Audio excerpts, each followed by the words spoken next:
My name is Willa Farrell, and the last word my father ever said to me was go.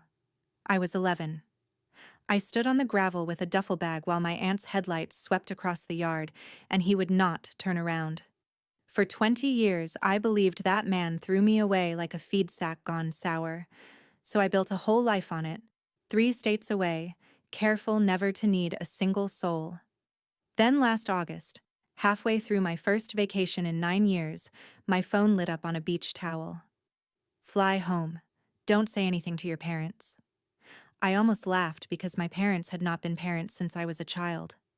But the next message used 2 names, and the bottom dropped out of my stomach. I flew home that night. At the airport, a lawyer and 2 officers were waiting at my gate, and what they told me put me flat on the floor. The cruelest thing my father ever did turned out to be the kindest. And what my mother did next is the part I still cannot say without my hands shaking. Welcome back to Hidden Family Revenge, where the quietest people in the family turn out to be the ones holding everything. If you have ever been handed a story about yourself you never got to correct, stay with me. Drop a comment and be sure to subscribe. Let me back up, because you should know who you are riding with. I am 31. I am a large animal vet outside Bozeman, Montana, which means most of my work happens at 3 in the morning in somebody's frozen barn. The night before all this started, I had my arm inside a heifer named Pickle, turning a calf that had decided to come sideways. The rancher was crying. His wife was praying. I was the only calm person in a 40-mile radius, and that is usually how it goes. People do not call me because they like me. They call me because the worst thing has already happened and they need somebody who will not flinch. I am good at that. I am good at being the steady hands in the worst hour of a stranger's life. The calf came out slick and breathing, and the rancher hugged me, and I let him for exactly 2 seconds before I started cleaning my gear.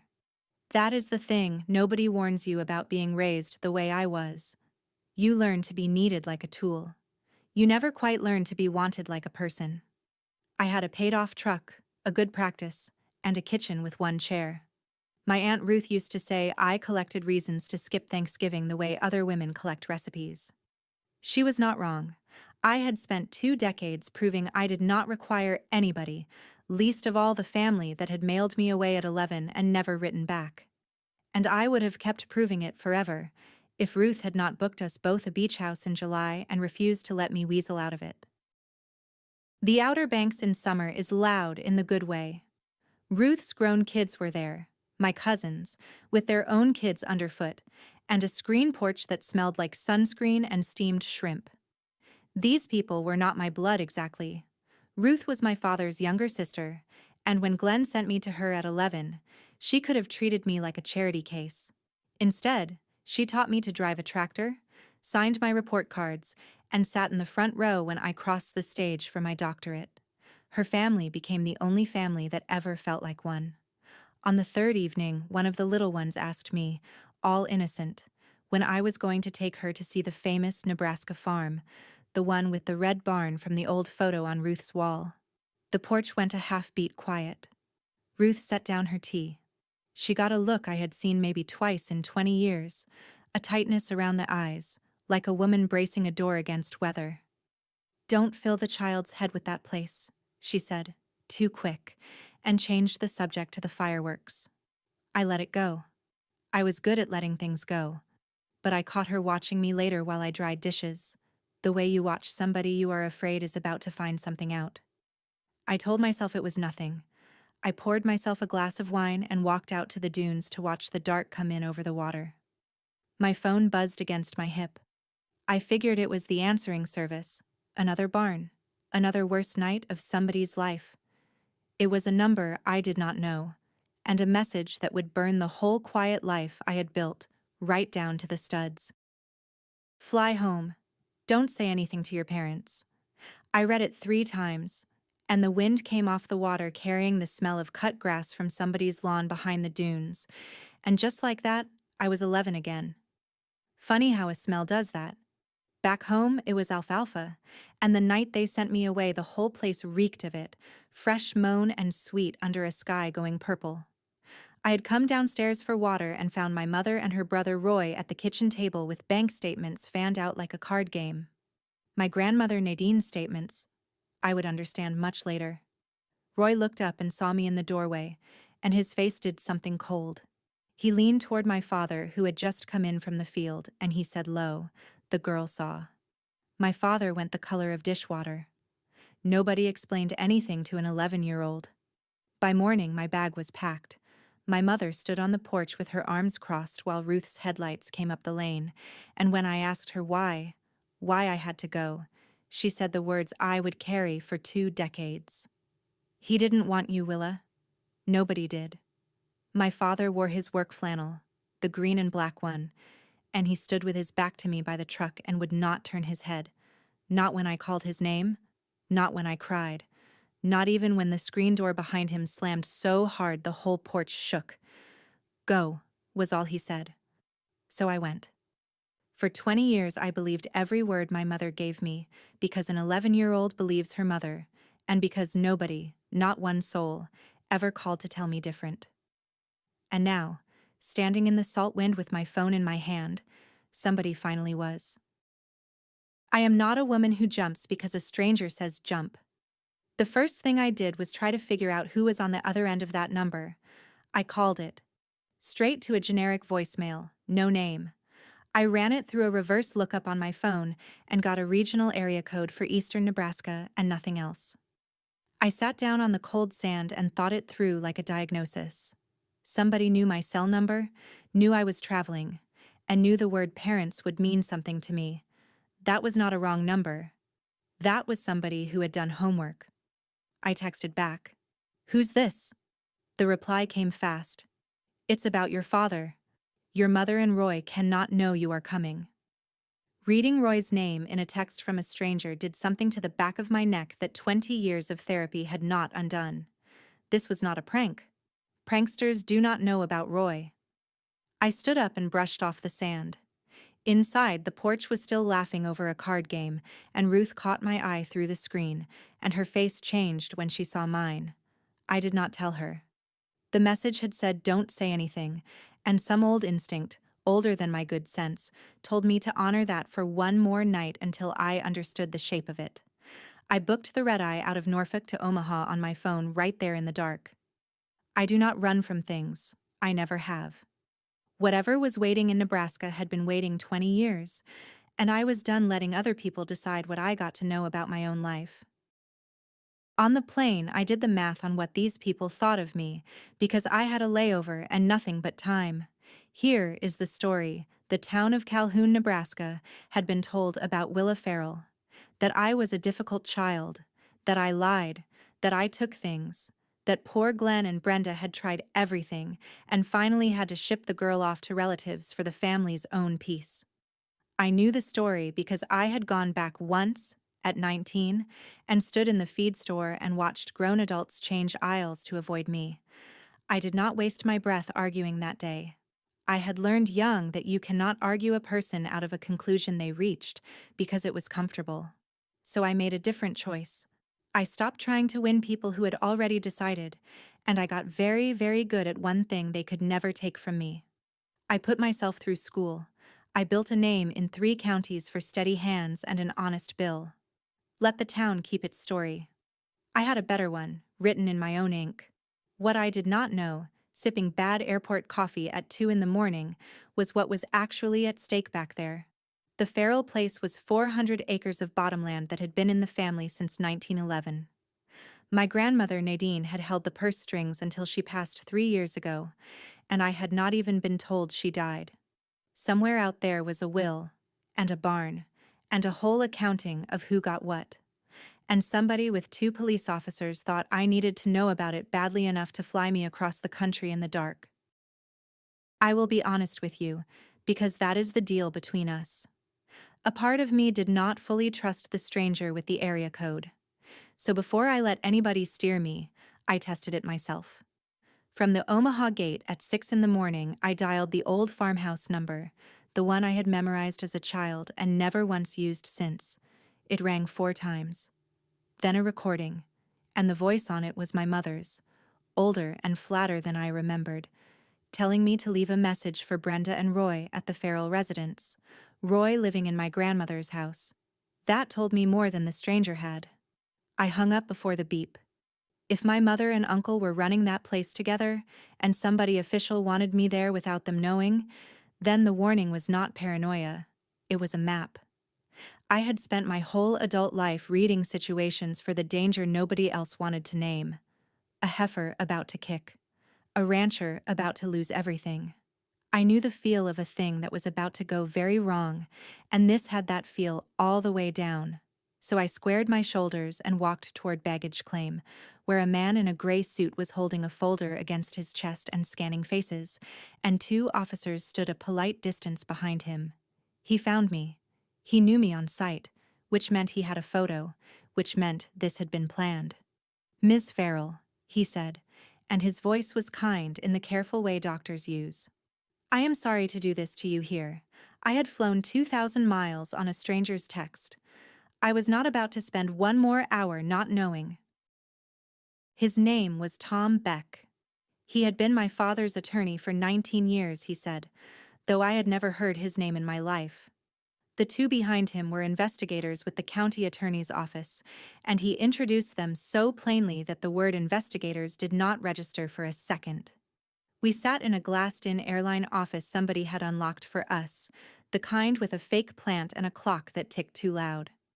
Tom Beck set his folder on the table and folded his hands on top of it like a man about to give a sermon he had rehearsed and still dreaded. "Before I say the rest," he told me, "I need you to hear one thing clearly. Your father did not throw you out, Miss Farrell." I sat very still. 20 years is a long time to hold a sentence in your chest, and what he had just said went straight under all of it. I asked him what he meant, and I kept my voice level, because keeping my voice level is the only religion I have ever really practiced. He opened the folder. On top was a single envelope, cream-colored, soft at the corners from being handled. Across the front, in handwriting I had not seen since I was a girl, but knew the way you know your own heartbeat, was my name. My Willa. My father's hand. The pen pressed so hard in places it had nearly torn the paper, the way he wrote everything, like the words might get away from him if he did not pin them down. Tom Beck slid it an inch toward me across the table. I did not pick it up. The clock ticked. One of the investigators shifted her weight, and Tom Beck said the next thing gently, the way you would set down something that might break, and the room tilted sideways and the floor came up to meet me. What he said was this: "Your father passed 6 days ago. He left everything to you. And 20 years ago he sent you away to keep you safe." I got about as far as the word safe. I have delivered hard news to grieving people in barns and kitchens my whole career, and I have never once been the one to go down. I went down. Not dramatically. My knees just stopped being mine, and the gray carpet swung up, and the world went to a white roar for a few seconds. I want to be clear about why, because it matters. I did not faint from weakness. I had flown all night on an empty stomach and 2 coffees, and a stranger had just told me that the father I had spent 20 years hating had loved me the entire time and was now in the ground where I could never reach him. That is not weakness. That is grief arriving all at once with nowhere to put itself. When I came up, the female investigator was crouched beside me with a paper cup of water, saying my name, and Tom Beck looked stricken. I pushed the cup away and got my back against the wall and sat up under my own power. "First time in my life," I told them, and my voice came out rough, but mine. My patients would never let me hear the end of it. Nobody laughed, which was fair. I breathed until the room held still. Then I did the only thing I know how to do when everything is falling apart, which is reach for the next true fact I can stand on. I did not want the water and I did not want to be handled. "I'll be all right," I said. "What I need is the file. Show me. Start at the beginning and do not soften any of it. I have had 20 years of soft. I am ready for the truth." Tom Beck poured himself some of the water I had refused and decoded the message that had flown me home. The text was his, sent from a burner he had bought for exactly this. The warning about my parents was not poetry. My mother Brenda and my uncle Roy were the subjects of an open investigation, and if either of them learned I was in the state before the right pieces were in place, the careful thing my father had built over 20 years could come apart in an afternoon. They could move money. They could pressure people. Roy, he said, choosing the word, has a history of making people reconsider their statements. The investigators did not contradict him. I asked the obvious thing. An investigation into what?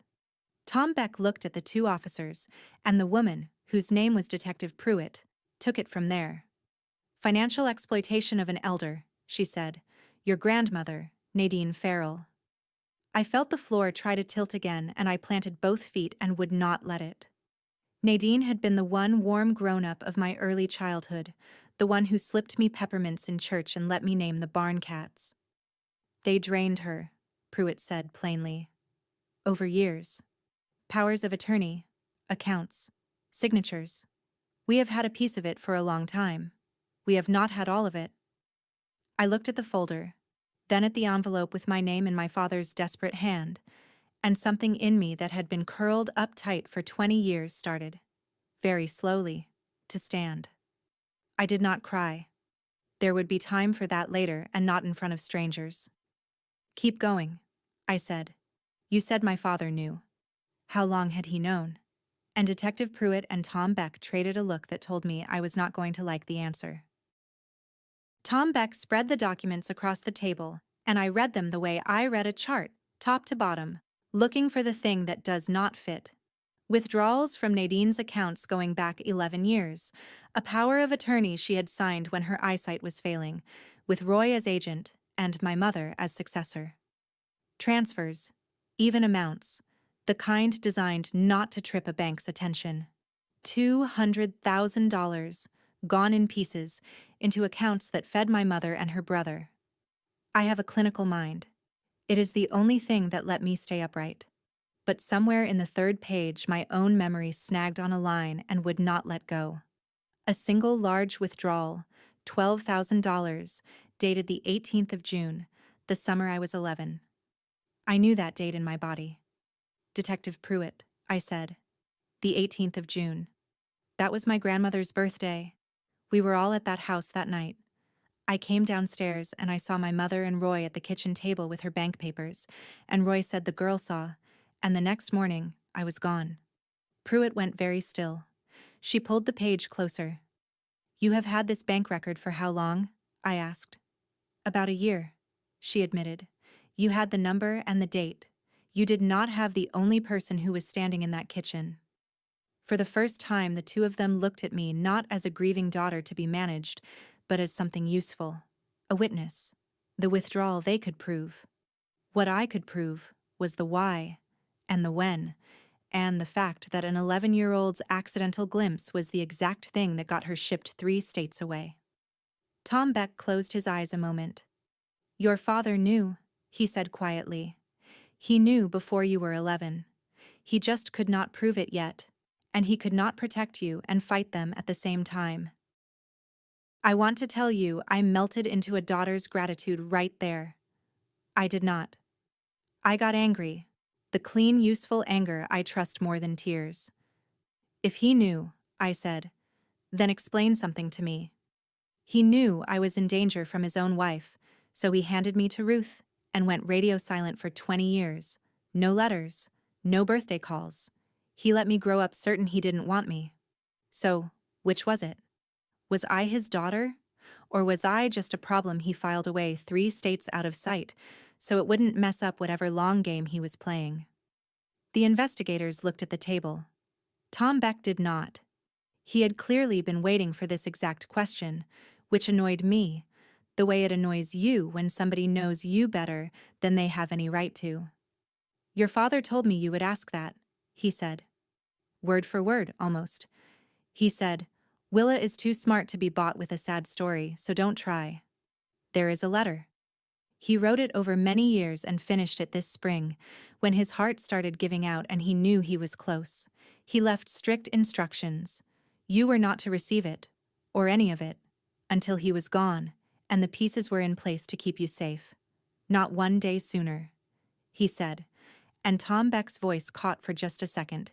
He said, "If I let her open it while I am alive, I will lose my nerve and ruin 20 years of work, because the second I see my girl's face, I will tell her everything and damn the consequences." I sat there with my jaw tight. I did not trust a dead man's words yet, but I wanted to read them more than I have wanted anything in a long time. Ruth was already driving to Omaha. That was the part that gutted me. She had been on a flight an hour behind mine, because Tom Beck had called her the moment I texted back, and she had not said one word to me on that beach porch. When she walked into the airline office, 60 years old and gray and shaking, I stood up so fast my chair scraped. "You knew," I said. It was not a question. She did not look away. I will give her that. "I knew," she said. "Your father came to me the week before he put you in my car, and he told me what Brenda and Roy were doing, and he made me swear on our own mother that I would never tell you the real reason. He said if you knew, you would come back to fix it, the way you fix everything, and that they would hurt you to keep you quiet. He said the only way to keep you safe was to make sure you wanted nothing to do with this place." "He tried once," she said, before her voice dropped. "That first Christmas he couldn't stand it, and he gave me a card to mail you, just his name inside, nothing else." 2 weeks later, Roy stopped Glenn by the grain bins and said, real friendly, that it was a shame about the girl, all the way out at Ruth's place. "He used your name. Your father had told no living soul where you were but me." After that, he never sent another word, because now he knew for certain they were watching my mailbox and yours. That was when I understood it too. So I let you believe a lie for 20 years, Willa, and I have hated myself for every single one of them. She set a box on the table between us, a plain banker's box, taped at the seams. On top of it, folded, was the green and black work flannel my father had worn the last morning I saw him. I had not seen that jacket in 20 years, and I would have known it in the dark. "He wanted you to have the box," Ruth said. "He told me, when she opens it, make her be alone, because she is going to need to be the only one in the room." I put my hand flat on the flannel. It still smelled, faintly, impossibly of him. I took the box to a motel by the interstate and locked the door and sat on the floor with my back against the bed, the way I had sat as a kid when the world got too big. Inside were two things: a binder, thick, and the cream envelope with my name. I opened the envelope first. The letter ran 12 pages, dated across years like a logbook, my father's hard pen softening and shaking toward the end. He wrote about the night I came downstairs. He wrote that Roy had threatened, in plain words, to make sure the girl forgets what she thinks she saw, and that he had looked at his 11-year-old daughter and understood he could not both protect me and gather the proof to stop them. So he chose. He sent me out of their reach and spent the next 20 years quietly building the case I could not have helped him build. Near the bottom of the first page was a line I have read so many times I could recite it in my sleep. "I had to let you hate me to keep you alive." The binder was the proof. Not a diary, not some secret recording. Real paper, the kind that holds up. Certified bank statements he had subpoenaed through a guardianship petition. A copy of a transfer on death deed on the 400 acres, signed and recorded at the county courthouse in 2019, naming me.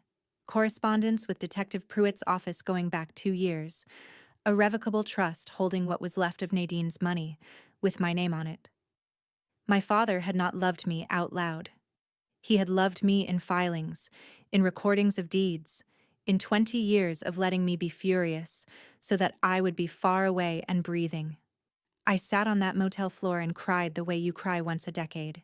If you have ever lost years with someone because of a lie that somebody else told, comment the word home below. I read every one of them. And if this channel is doing right by you, hit subscribe, because the part that comes next is the reason I needed you to hear all of this first. I read the whole letter twice that night. The second time, the night I was 11, rearranged itself in front of me, every piece sliding into a new shape. The bank papers on the table had been Nadine's, and I had walked into the middle of a theft. Roy's cold face, The words the girl saw. My father coming in from the field still smelling of alfalfa, going gray when he understood that his child had become a loose end in his brother-in-law's eyes. He had a choice no parent should have to make, between keeping me close and keeping me safe, and he made the one that cost him everything he wanted and gave me everything I needed.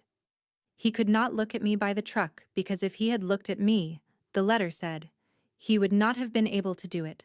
He would have pulled me back inside and held the line right there, and they would have come for us both.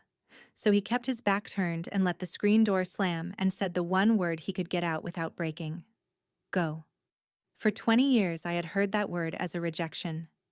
Now I heard it as the hardest act of love a tired man ever managed. The letter answered the questions I had been throwing at Tom Beck, the ones any sane person would ask. Why no secret calls? Why no letters slipped through Ruth? My father had thought through every door and written down why each one was closed.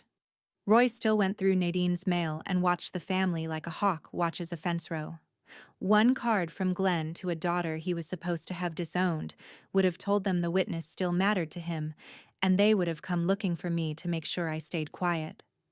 A real estrangement was the only kind that held up under that kind of watching, because it was not an act. And I understood, reading it twice, what Roy had actually wanted all those years, because it was the same thing every careful thief wants. Not to chase me down. A vanished girl brings deputies and questions, and a hurt one brings worse. And the last thing two people skimming an old woman's accounts could afford was anybody asking where the granddaughter went. Roy needed me gone and silent, nothing more, and for 20 years I obligingly was both. The danger was never a hunt. It was a door, and it only swung open if I came back, or learned the truth, or opened my mouth. His friendly little word by the grain bins had not been a slip. It had been the whole message. We know where she is. Keep her gone, and she stays fine. My father heard it for exactly what it was, and he kept me behind that door for 2 decades. The law was the same trap. He could not move against his own wife and her brother while they held Nadine's power of attorney without tipping them to shred the records and bury the money. He needed the bank's own pattern to ripen into proof. He needed Nadine gone before the estate would even open. So he waited, and documented, and recorded the deed, the first quiet minute he safely could, in 2019. And let me hate him the whole time, because a daughter who hates you does not come home and walk into a trap. It did not fix the grief.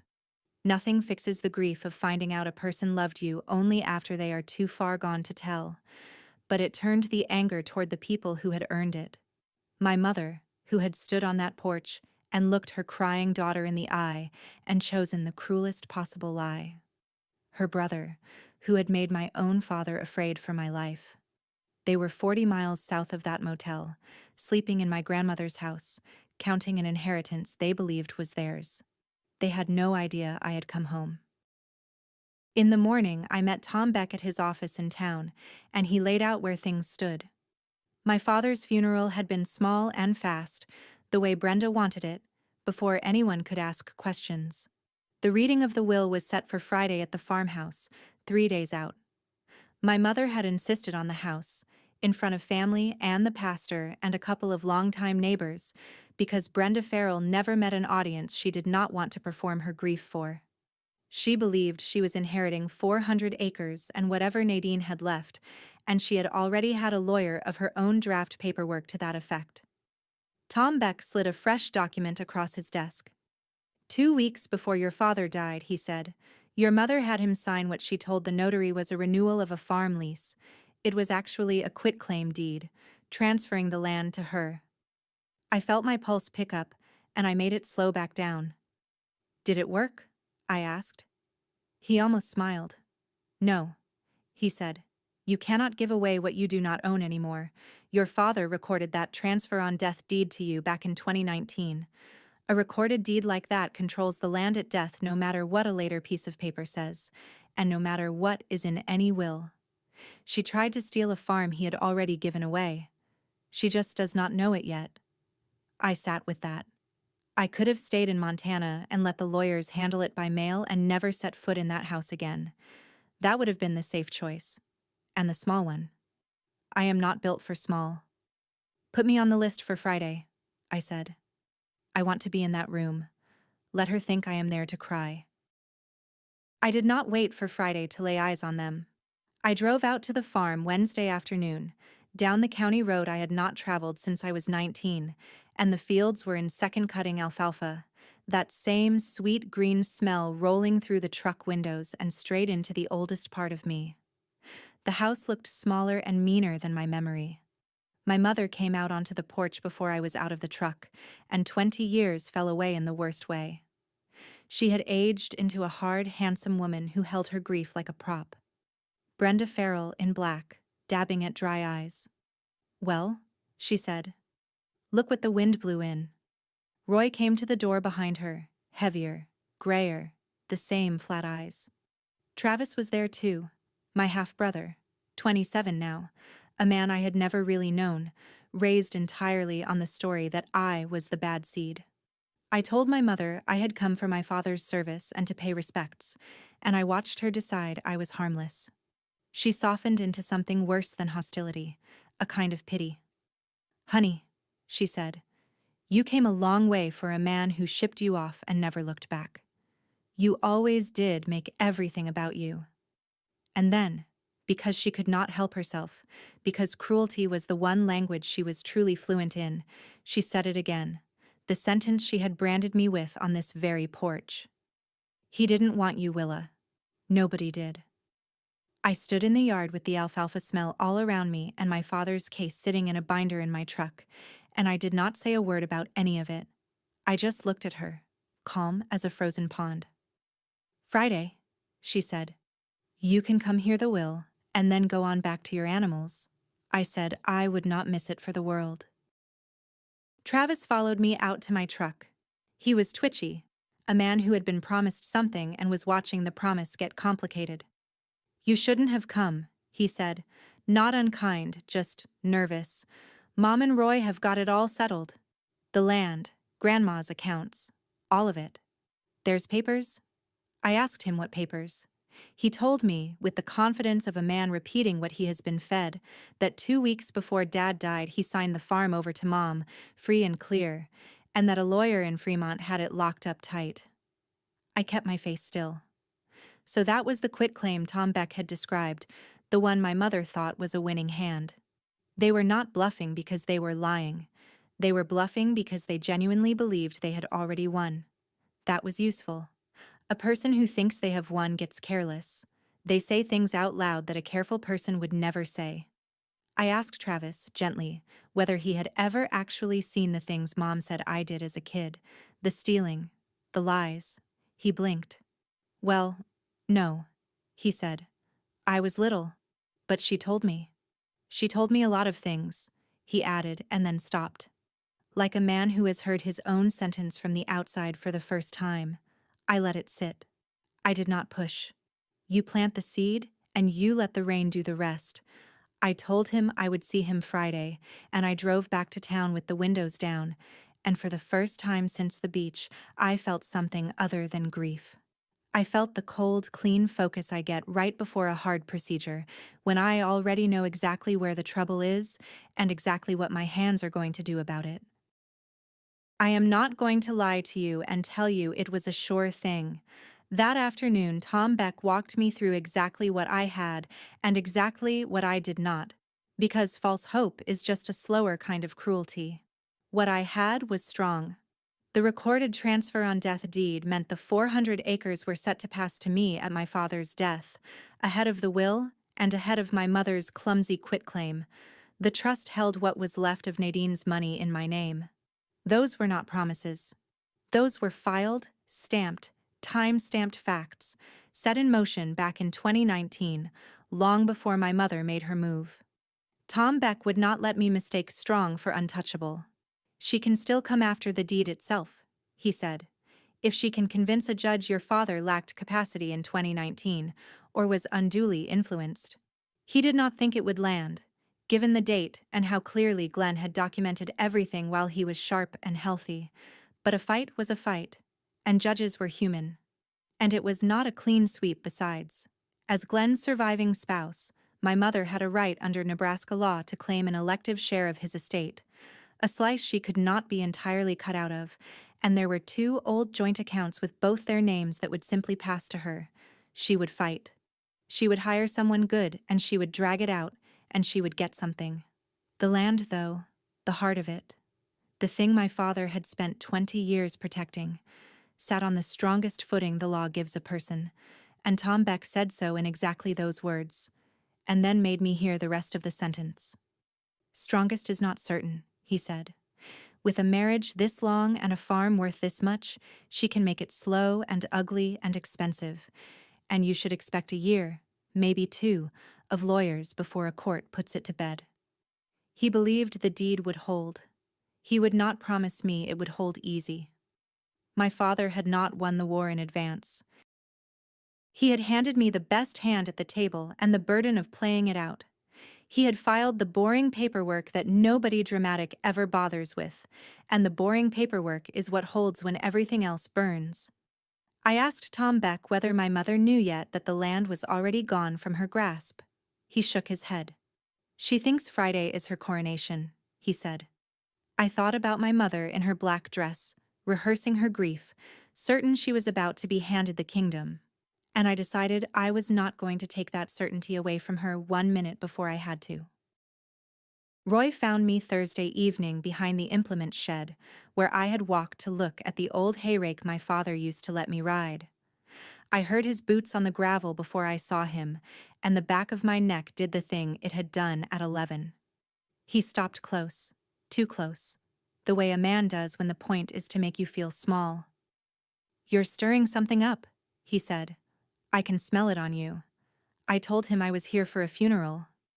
He smiled without any warmth in it. Let me give you some family advice, girl, he said. This family eats people who come back. Glenn learned to keep his mouth shut. You should think about doing the same and getting on a plane. 20 years ago, that voice put me in a car to another state. Standing there at 31, I understood, finally and completely, the exact fear my father had carried, and why he had made the choice he made. I did not back up. I also did not pretend I was bigger than I am. I took one step to the side, out of his reach, and I looked at my watch and noted the time, out loud, so he would see me do it. 5:41, Thursday, I said. You just threatened me behind the shed. I'm a witness in an active investigation, Roy, and from this minute, everything you say to me goes in a statement. He went still. That was the moment the power started to move, and we both felt it. He could threaten me with his body the way he always had. I could answer with a date, a time, and a detective's phone number. Those are not the same weapon, and mine was the one that does not wear out. I called Detective Pruitt from the truck and reported it before I even left the driveway, and she told me the investigation had moved further than anyone in that house suspected. The bank had flagged the pattern. The guardianship file my father started was now an exhibit. My identification of the June 18th withdrawal, tied to the night I was sent away, had given them the human thread they had been missing, the thing that turns a spreadsheet into a story a jury understands. Brenda and Roy still thought they were managing a will reading. They had no idea a county attorney was reading the same pages I was. If you have made it this far with me, you already feel where this is going, and I need you to stay. Because what happens in that farmhouse on Friday is the whole reason I told you the rest. Hit like, so it reaches one more person who was told they were the problem in a family, that was the problem. That night, Travis called me. He did not say much. He asked one thing, in a small voice that did not match his size. Did Dad really write you a letter? I told him yes. He was quiet a long time. Then he asked what it said. I read him 3 lines, the ones about why our father turned his back. And on the other end of the line, my brother, who had spent his whole life being handed our mother's version of me, started to breathe wrong, the way men do when they will not let themselves cry. He did not apologize. He did not switch sides. But something in him came loose that night, and I let it. Because the truth does its own work if you just give it air and get out of the way. Thursday night, I sat down with Tom Beck and I told him how Friday was going to go, because I was not going to be a passenger at my own reckoning. Most people in my position would let the lawyer stand up and read the deed and let the facts land. I wanted more than facts. I wanted the truth and the lie in the same room at the same time, so nobody in that house could ever again pretend they did not see it. Here is what I told him. Do not lead with the deed. Let my mother run the room first. Let her stand up in front of the pastor and the neighbors and tell the whole story she has been telling for 20 years, that Glenn sent me away because I was a thief and a liar, that she is the loyal widow inheriting what is rightfully hers. Let her commit to all of it, out loud, in front of witnesses. And only then, when she has nailed every word to the wall, you open the folder. Tom Beck looked at me for a long moment. That is not how I usually do a reading, he said. I know, I told him. But you have been doing the safe version for 20 years and she is still standing on that porch. I am not asking her to confess. I am giving her the chance to perform the lie one last time in front of every person whose opinion she has ever cared about, and then I am going to hand her the paper. He sat back. Your father, he said quietly, would have loved this. He was a patient man too. Friday came gray and warm, with second-cutting alfalfa heavy on the air, and I put on the only black dress I owned, and I drove out to the farmhouse to give my mother exactly enough rope. The front room of the farmhouse was set up like a stage, which is to say, like my mother. Folding chairs in rows, the good lamp on, the pastor in the front, two gray neighbors I half remembered, Ruth in the back with her hands knotted in her lap, Travis against the wall by the window, and Roy planted by the door like a guard. Brenda sat in the center in her black dress with her chin up, a widow at her coronation. Tom Beck took the chair at the front with his folder closed. I sat off to the side where I could see every face. My mother opened it herself, of course. She did not wait for the lawyer. She rose and turned to the pastor and the neighbors and began, in a voice trembling with rehearsed sorrow, to tell them all how hard her marriage had been, how she had stood by Glenn through everything, including the terrible burden of a daughter who lied and stole and had to be sent away for the family's own safety. She gestured at me without quite looking at me. We did everything we could for that girl, she told the room, and she repaid us by breaking her father's heart, and now she has the gall to come back when there is money on the table. The neighbors nodded, soft with sympathy. The pastor patted her hand. She was magnificent, in the way a wildfire is magnificent, and she had no idea she was standing in her own kerosene. When she finally sat, satisfied, certain she had set the table the way she always did, she nodded at Tom Beck to get on with handing her the kingdom. Behind me, the screen door, which had been propped, swung loose in the warm air and creaked, and Detective Pruitt and her partner stepped quietly into the back of the room. Nobody but me seemed to notice. I looked at Tom Beck. I gave him the smallest nod. He opened the folder, and I watched my mother's face, because I had waited 20 years for what was about to cross it. Tom Beck did not raise his voice. He never does. He simply read what was recorded. That on the 4th of March, 2019, Glenn Farrell executed and recorded a transfer on death deed conveying all 400 acres of the Farrell farm to his daughter, Willa Farrell, effective at his death. That the deed controlled the land regardless of any will or any later transfer. That a revocable trust held the remaining funds of Nadine Farrell, also in Willa's name. That the quitclaim deed Brenda had obtained 2 weeks before Glenn's death conveyed nothing, because by then Glenn owned nothing left to give. The room did not erupt all at once. It came in stages, like ice going out on a river. The neighbors turned to look at me, then at Brenda. The pastor's hand went still on hers, and my mother stood up so fast her chair went over backward, and the performance fell off her face all the way down to the bone. "This is fraud," she said, and her voice cracked up into a register I had never heard from her. He was sick. He didn't know what he was signing. That girl manipulated a dying man. Roy came off the door with his fists working. And I sat there, hands folded in my lap, and I let her burn, because the only person in that room who needed to stay calm was me. When she finally ran out of air, I spoke once, and quietly, and the whole room leaned in to hear it. He didn't send me away, I said. He sent me out of reach. There is a difference, and you spent 20 years making sure I never learned it. She started to answer and I kept going, still soft, looking right at her. You told me on that porch that he didn't want me. You told me nobody did. He spent the next 20 years proving you wrong on paper, in a courthouse, with his name pressed so hard into the deed it nearly tore the page. Then she changed tactics, the way drowning people do, and she came toward me with her hands out and her voice gone sweet and shaking. We can work this out, she said. Family to family. We'll split it fair, just you and me. No lawyers, no police. For 1 second, I saw the frightened poor girl she must have been once, the one who swore she would never be powerless again, and I almost felt the pull of it. Then it passed. There's no deal, I said. There's only what's recorded. That was when Detective Pruitt stepped forward from the back of the room, and the temperature changed for everyone who had come expecting a quiet country will reading.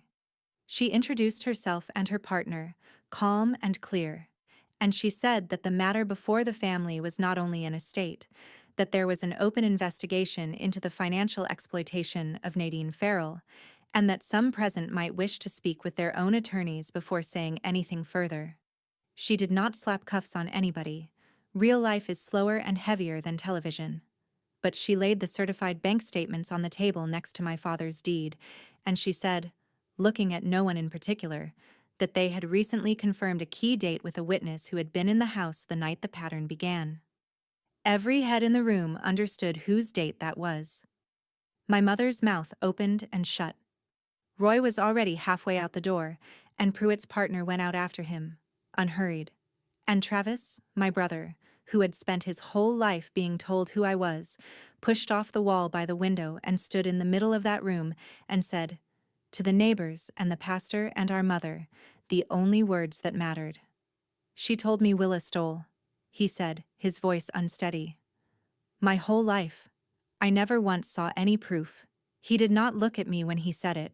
He did not need to. He was not switching teams or asking for forgiveness, and I did not expect him to. He was just a man who could not stand in his father's house and keep holding a lie that heavy. The pastor was on his feet now, the neighbors murmuring, the whole careful story my mother had spent 2 decades building coming apart in front of the only audience she had ever wanted to fool. Tom Beck closed the folder. That concludes the reading, he said. And in the silence after, with the alfalfa smell drifting in through the propped screen door and my father's name sitting on the table in black ink, I understood that I had not won anything back. You cannot win back 20 years.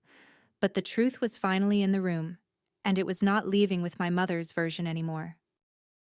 People always want to know how it ended, in numbers, so here is what I can tell you, plainly and without dressing it up. The land was mine, free and clear, and nothing my mother filed afterward changed that. She did pursue her elective share as a surviving spouse, which the law allowed her, and she got a portion of the rest, and her lawyer made it slow and expensive the way I was warned it would be. The county attorney referred Roy's case forward, and the financial exploitation matter is still grinding through the system as I tell you this, the way those things do, with no guarantees and a great deal of paper. I did not get a tidy bow. What I got was the truth on the record and a farm I never expected to want. I stayed 2 weeks past the funeral to deal with it all, and on the last evening I walked the bottomland by myself in the long gold light. 400 acres of second-cutting alfalfa my father had moved heaven and a courthouse to keep for me. I had his green and black work flannel on over my shirt, the one Ruth pulled out of the box, and it still hung off me too big the way his things always did. I sat on the tailgate at the edge of the field and read the last page of his letter one more time, the page he wrote near the end, where the pen shakes. He had signed it, your father, who never once stopped. The grief did not lift. I do not think it ever fully will. But sitting there in his jacket on his land with his words in my lap, I was, for the first time in 20 years, exactly where he had always wanted me to be. Home and safe. And finally, knowing it.